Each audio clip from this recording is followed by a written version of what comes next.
Hey guys, welcome back to Johnny Reads and Top 5 Wednesday. Today's topic, in honor of Father's Day that's coming up, is favorite fathers in books, I guess. When I started thinking about this topic, I realized that I've read a lot of stories and series in which the dad is just not there or he doesn't play a prominent role. It's a little bit difficult for me to come up with my list, but I'll give it a shot. First one, and if you have ever watched anything I've said or if you know anything about me, you'll know this is pretty obvious, but my first one is from To Kill a Mockingbird, and it's Atticus Finch.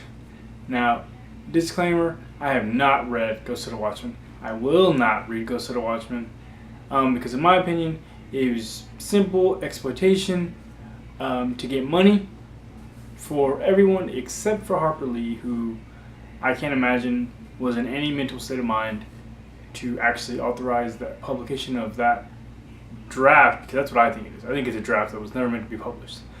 So what I want to tell you is going to be based off of To Kill a Mockingbird alone. Why Atticus Finch is my favorite father in any book that I've ever read is because he represents far more than just a father, far more than just, good and a lawyer and everything that's so easy to identify him with. He represents just righteous, The book takes place in a really, really tough time. A different time. A time that, maybe isn't as so different as we might think from now. Attitudes and views and all these things are not necessarily as what they are now, the majority of people.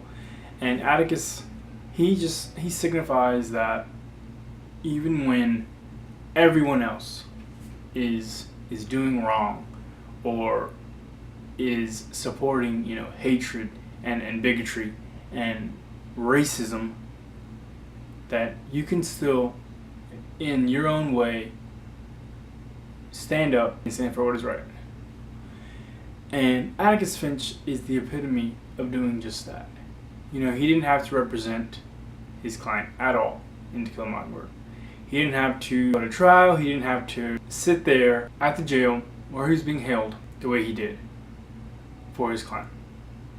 But he did. And to me, he just represents all that is good in humanity. And that might sound like a cliche, but when you see the things that are going on today, when you see the people who have the potential to be president, you see how relevant Atticus Finch in To Kill a Mockingbird still is.